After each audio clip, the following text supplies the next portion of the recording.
KS Lakshmanarao peoples ఛానల్కి స్వాగతం. Supreme court ప్రధాన న్యాయమూర్తి నిన్న చేసినటువంటి వ్యాఖ్యానాలు దేశవ్యాప్తంగా మరోసారి చర్చనీయాంశంగా మారాయి. ఏమిటి ఆ వ్యాఖ్యానాలు? నరేంద్ర మిశ్రా అనేటటువంటి ఒక సుప్రీంకోర్టు లాయరు 20వ తేదీన ఢిల్లీలో చలో పార్లమెంట్ సందర్భంగా ఆ చలో పార్లమెంట్కి పిలిపించినటువంటి జనరేషన్ జెడ్ యువకుల మీద కానీ విద్యార్థుల మీద కానీ జరిగినటువంటి దౌర్జన్యాలు, ముఖ్యంగా లాఠీ చార్జీ, బాష్మావాయువు, రబ్బర్ బుల్లెట్లు ప్రయోగించడం, ఇది పెద్ద ఎత్తున జరిగింది.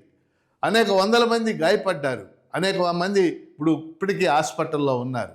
దీన్ని సుమోటోగా స్వీకరించి విచారణ చేయాలంటూ ఆయన సుప్రీంకోర్టును కోరారు. సుప్రీంకోర్టు ప్రధాన న్యాయమూర్తి దీని మీద చేసినటువంటి వ్యాఖ్యానం, మా టైం వేస్ట్ చేయొద్దు, ఆ వీడియోలు మేము చూడం అని ఆయన చెప్పటం, అంటే ఈ కేసును మేము విచారించం, సుమోటోగా స్వీకరించం అని ఆయన కుండబద్దలు కొట్టినట్టు స్పష్టంగా చెప్పారు. ఇది దేశవ్యాప్తంగా నిరసన వ్యక్తమవుతూ ఉంది. వాస్తవంగా సుప్రీంకోర్టు ప్రధాన న్యాయమూర్తి మీకు అందరికి గుర్తుండి ఉంటుంది, 2 నెలల క్రితం ఆయన నిరుద్యోగుల్ని, యువకుల్ని బొద్దింకలు అని చెబుతూ ఒక వ్యాఖ్యానం చేయబట్టే కాక్రోచ్ జనతా పార్టీ, బొద్దింకల జనతా పార్టీ ఏర్పడిన సంగతి మీ అందరికీ తెలిసింది. ఆ బొద్దింకల జనతా పార్టీ ఆధ్వర్యంలోనే ఈరోజు చలో పార్లమెంటు జరిగింది.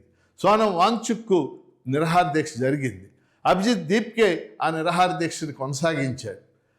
ఆ ఢిల్లీ చలో పార్లమెంట్ సందర్భంగా జరిగినటువంటి ఆ ప్రదర్శనకి అనేక మంది రాజకీయ పార్టీలు మద్దతు ప్రకటించినాయి, సామాజిక కార్యకర్తలు మద్దతు ప్రకటించారు. అలాగే అనేక మంది సినీ నటులు, ప్రకాష్ రాజ్ లాంటి వాళ్ళు, షబ్నా ఆజ్మీ లాంటి వాళ్ళు అనేక మంది తమ మద్దతు ప్రకటించారు. కేవలం ఈ చలో పార్లమెంటుకు పిలిపించినటువంటి జంతర్ మంతర్ సుప్రీంకోర్టు కేవలం 3 కిలోమీటర్ల దూరంలో ఉంది. 3 కిలోమీటర్ల దూరంలో జరిగినటువంటి అన్యాయాల్ని, దౌర్జన్యపూరితంగా జరిగినటువంటి సంఘటనల్ని సుప్రీంకోర్టు మేము పట్టించుకోం అని చెప్పడం అనేది ఎంతవరకు సమంజసం? ఎందుకంటే సుప్రీంకోర్టు అంటే చిన్న విషయం కాదు, అది వ్యక్తిగతమైన విషయం కాదు. అది సుప్రీంకోర్టు ప్రధాన న్యాయమూర్తి, సుప్రీంకోర్టు యొక్క అధిపతి. సుప్రీంకోర్టు అనేది ఈ దేశం యొక్క న్యాయ వ్యవస్థ. న్యాయ వ్యవస్థ అంటే ఎంత గొప్పదో మన అందరికీ తెలుసు. ప్రభుత్వం అంటే 3 అంగాలు: executive, legislature, judiciary. Executive, legislature పనితీరుని సరిదిద్దవలసినటువంటి బాధ్యత న్యాయ వ్యవస్థకు ఉంది, అంటే సుప్రీంకోర్టుకు ఉంది. నిజం చెప్పాలంటే supreme court is the custodian of the constitution. ఈ రాజ్యాంగం రాయబడింది 75 ఏళ్ల క్రితం. దీన్ని ఎవరు రక్షించాలి? సుప్రీంకోర్టు పరిరక్షించాలి.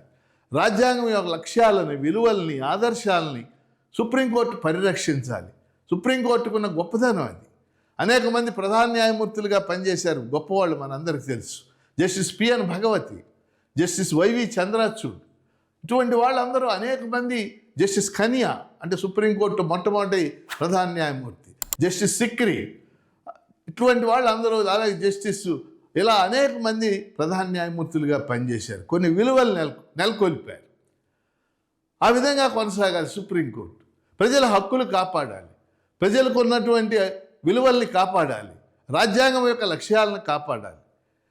కానీ ఈరోజు సుప్రీంకోర్టు ప్రధాన న్యాయమూర్తి చేసినటువంటి వ్యాఖ్యానాలు దేశవ్యాప్తంగా అవి చర్చకి దారితీసినాయి. చాలామంది ప్రశ్నిస్తూ ఉన్నారు, సుప్రీంకోర్టు ప్రధాన న్యాయమూర్తి వ్యాఖ్యలు సమంజసమా అని చెప్పేసి. అంటే గతంలో బొద్దింకలపై చేసినటువంటి వ్యాఖ్యానాలు కూడా అవి దేనికి దారితీసినాయో మనందరికి కూడా తెలుసు. అందుకని సుప్రీంకోర్టు పునరాలోచించుకోవాలి ప్రజా హక్కుల్ని. ఎందుకంటే సుప్రీంకోర్టు ప్రధానమైనటువంటి బాధ్యత ప్రాథమిక హక్కుల్ని పరిరక్షించడం. ఆర్టికల్ 32 ప్రకారం ఈ దేశంలో పౌరులకి రాజ్యాంగం ఇచ్చిన ప్రాథమిక హక్కుల్ని కాపాడాల్సినటువంటి బాధ్యత సుప్రీంకోర్టు మీద ఉంది. రకరకాల రిట్లు జారీ చేయవచ్చు, habeas corpus, mandamus, quo warranto, certiorari, prohibition, ఇలాంటి రిట్లు జారీ చేయవచ్చు. ఇన్ని అధికారాలు సుప్రీంకోర్టుకుని అనేక విషయాల్ని సుమోటోగా తీసుకోవచ్చు. సుప్రీంకోర్టు కొన్ని విలువల్ని నెలకొల్పింది. గతంలో justice VR Krishna Iyer, PN Bhagwati ఉన్నప్పుడు పిఐఎల్, పబ్లిక్ ఇంట్రెస్ట్ లిటిగేషన్, ప్రజా ప్రయోజనాల వ్యాజ్యం అనే గొప్ప విధానాన్ని ప్రవేశపెట్టారు. వాస్తవంగా న్యాయ వ్యవస్థ క్రియాశీలకంగా వ్యవహరించింది, జ్యుడిషియల్ యాక్టివిజం అంట.